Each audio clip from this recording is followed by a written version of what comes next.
നിങ്ങളുടെ favourite shows ഇനി ഒരിക്കലും മിസ്സാവില്ല. ഇപ്പോൾ C5 കാണും നിങ്ങളുടെ ഫേവറേറ്റ് ഷോസ് തികച്ചും സൗജന്യമായി. അതിന് ഇപ്പോ അത് ചതിയായിരുന്നു മോളെ. ചതിയോ? എന്ത് ചതി? പൊന്നാരം തോട്ടത്തിലെ ജാനകിയുടെയും മഹാദേവന്റെയും മൂത്ത മകൻ സിദ്ധാർത്ഥൻ മാനസിക നില തെറ്റിയ ആളാ. സ്വാമിയച്ഛന്റെ ചികിത്സയിൽ എനിക്ക് വിശ്വാസമുണ്ട്.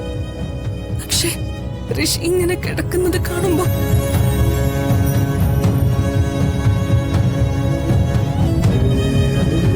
എനിക്ക് സങ്കടം സഹിക്കാൻ പറ്റുന്നില്ല മുത്തശ്ശ.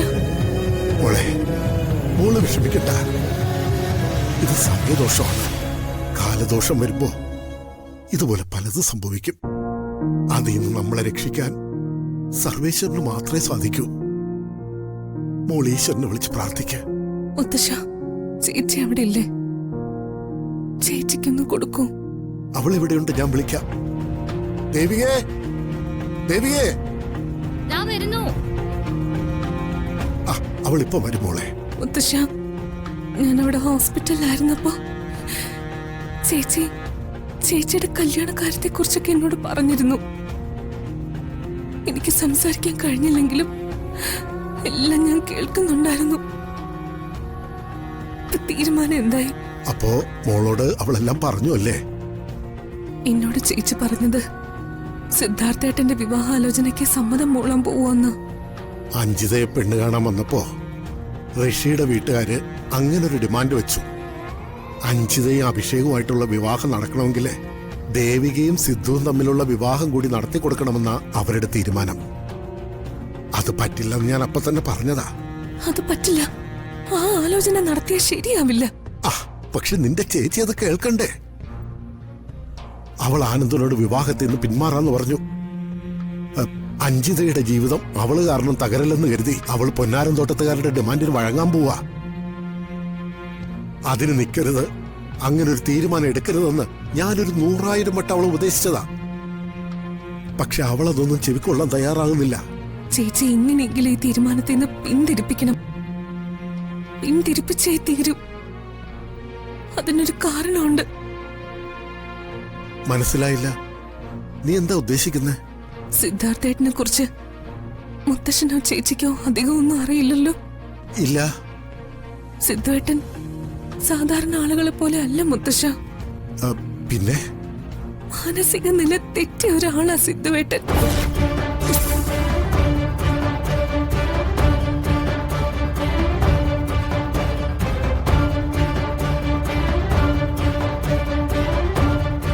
അങ്ങനെ ഒരാള് എങ്ങനെയാ മുത്തശ്ശ നമ്മുടെ ചേച്ചിക്ക്? അത് ശരി. അതുകൊണ്ടാണ് അഞ്ജിതയെ അഭിഷേകമായുള്ള വിവാഹത്തിനൊപ്പം തന്നെ ദേവികയും സിദ്ധാർത്ഥനും തമ്മിലുള്ള വിവാഹം നടത്തണമെന്ന് അവര് നിബന്ധന വെച്ചത്. എന്നിട്ട് അങ്ങനെ ഒരു പ്രശ്നം സിദ്ധാർത്ഥനുള്ളതായിട്ട് അവർ പറഞ്ഞതുമില്ലല്ലോ. അതെനിക്ക് തോന്നി. മുത്തശ്ശ, ഗോപിക വിളിക്കുന്നു. അവൾക്ക് സംസാരശേഷി തിരിച്ചു കിട്ടി. മോളെ ഗോപു. ചേച്ചി, എത്ര ദിവസമായി മോളെ ഞാൻ നിന്റെ ശബ്ദം ഒന്ന് കേട്ടിട്ട്. എന്തെങ്കിലും ഒന്നും മിണ്ടിയിരുന്നെങ്കിലും ഞാൻ എന്നും ചിന്തിക്കും. പറ മോളെ. അത് ചേച്ചി, ഞാൻ വിളിച്ചത് ചേച്ചിയോട് പ്രധാനപ്പെട്ട വേറൊരു കാര്യം പറയാൻ വേണ്ടിട്ടാ. എന്താ മോളെ പറ. അവിടെ ആശുപത്രി വെച്ച് ചേച്ചി എന്നോട് പറഞ്ഞ കാര്യങ്ങളൊക്കെ എല്ലാം ഞാൻ കേൾക്കുന്നുണ്ടായിരുന്നു. ഞാൻ പറയുന്നത് ചേച്ചി കേൾക്കണം.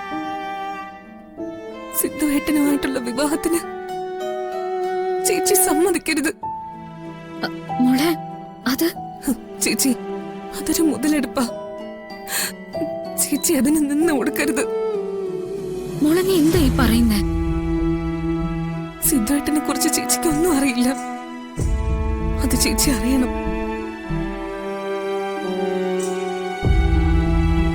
ഇനി എനിക്കൊന്നും അറിയാനില്ല കുട്ടി.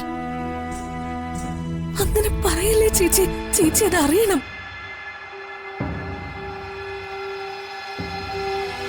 സ്മൃതി വരുന്നുണ്ട്. ഞാൻ പിന്നീട് വിളിക്കാം. മുത്തശ്ശനോട് ഞാനൊരു കാര്യം പറഞ്ഞിട്ടുണ്ട്. മുത്തശ്ശൻ അത് പറയും. ഞാൻ വിളിക്കാം.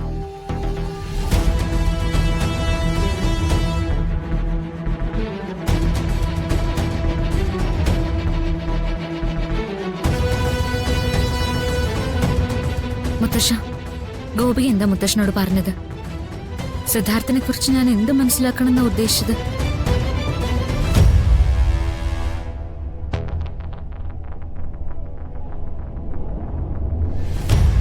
മോളെ, നീ ആ സിദ്ധാർത്ഥനായിട്ടുള്ള വിവാഹത്തിന് സമ്മതിച്ചിരുന്നെങ്കിൽ ഞാനും നീയല്ല വിഡ്ഢികളായനെ.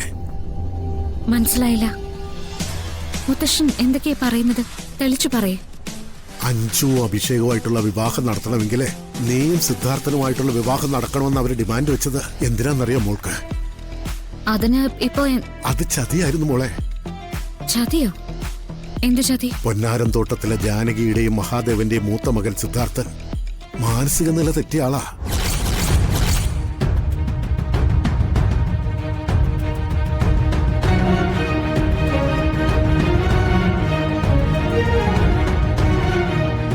അങ്ങനെ മാനസിക നില തെറ്റിയ മകനെ നിന്റെ തലയിൽ അവർക്ക് വെച്ച് കെട്ടണം.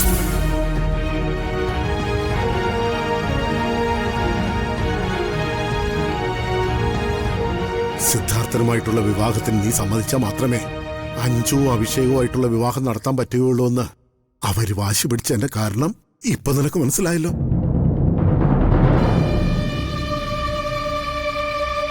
ഒരു തരത്തില് അതൊരു കെണിയായിരുന്നു. പക്ഷേ ദൈവം നമ്മളോടൊപ്പമാണ്. അതുകൊണ്ടാണ് ഗോപിയയ്ക്ക് ശബ്ദം തിരികെ കിട്ടിയതും സിദ്ധാർത്ഥൻ മാനസിക നില തെറ്റിയ ആളാണെന്ന് അവൾക്ക് നമ്മളോട് പറയാൻ സാധിച്ചതും.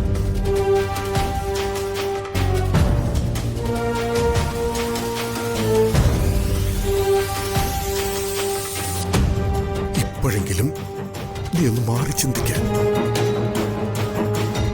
എന്നാലും പൊന്നാരം തോട്ടത്തുകാരിൽ നിന്ന് ഇങ്ങനെ ഒരു നെറികെട്ട പെരുമാറ്റം ഞാൻ പ്രതീക്ഷിച്ചില്ല. ഇനി എന്ത് ചെയ്യും മുത്തശ്ശ? സിദ്ധാർത്ഥമായിട്ടുള്ള വിവാഹത്തിന് ഞാൻ തയ്യാറായില്ലെങ്കിൽ കുഴപ്പത്തിലാവുന്നത് ഗോപികയുടെ ജീവിതമല്ലേ? മോൾ അതിനെക്കുറിച്ചൊന്നും ഇപ്പൊ ചിന്തിക്കേണ്ട. എല്ലാവരെയും എതിർത്ത് ഗോപികയെ വിവാഹം കഴിക്കാൻ ധൈര്യം കാണിച്ചവനാ ഋഷി. അവനൊന്ന് പൂർണ്ണ ആരോഗ്യത്തോടെ തിരിച്ചെത്തിയ ഗോപികയുടെ കാര്യം അവൻ നോക്കിക്കോളും. അല്ലെങ്കിൽ തന്നെ ഗോപികയ്ക്കില്ലാത്ത ജാതകദോഷത്തിന്റെ പേരിലല്ലേ ഈ പുകിലൊക്കെ ഇവിടെ നടക്കുന്നത്. അത് അവസാനിപ്പിക്കാൻ സത്യം സത്യമായിട്ട് തന്നെ പൊന്നാരം തോട്ടത്താരെ ബോധ്യപ്പെടുത്തിയാ പോരെ? അങ്ങനെ സത്യങ്ങളെ ബോധ്യപ്പെടുത്താൻ തീരുമാനിച്ച പ്രശ്നങ്ങൾ തീരുവോ? നീ അധികം കാട് കയറി ചിന്തിക്കണ്ട. ഇവിടെ എല്ലാവരും സ്വാർത്ഥരാണ്. എല്ലാവർക്കും അവരവരുടെ നേട്ടങ്ങളും സന്തോഷവും മാത്രമാണ് പ്രധാനം. ആരും നിന്നെക്കുറിച്ച് ചിന്തിക്കുന്നില്ല. അവരെ പോലെ തന്നെ നിനക്കും ഒരു ജീവിതമുണ്ടെന്ന് അവർ ഓർക്കുന്നില്ല. അങ്ങനെ സ്വന്തം കാര്യം മാത്രം നോക്കി ജീവിക്കുന്നവർക്ക് വേണ്ടി നീ എന്തിന് നിന്റെ ജീവിതം പാഴാക്കണം? നീ ആദ്യം നിന്നെക്കുറിച്ച് ചിന്തിക്കുമോളെ. ഒരു ചെക്കനെ കിട്ടാതെ ഒര നിറഞ്ഞു നിൽക്കുന്നവളല്ലല്ലോ നീ. എന്തുകൊണ്ടും നിനക്ക് ചേരുന്ന ഒരു പയ്യൻ ആനന്ദൻ നിന്നെ മാത്രമേ വിവാഹം കഴിക്കുമെന്ന് ശപഥമെടുത്ത് നിന്റെ മുമ്പിൽ വന്ന് നിൽക്കുക. അവനെ മറന്നുകൊണ്ട് ഒരിക്കലും ഇങ്ങനൊരു വിവാഹത്തിന് നീ സമ്മതിക്കരുത്. നിന്റെ ജീവിതം നീ നശിപ്പിക്കരുത് മോളെ. ഡൗൺലോഡ് ചെയ്യൂ C5 ആപ്പ്. കാണൂ എല്ലാ എപ്പിസോഡുകളും സൗജന്യമായി.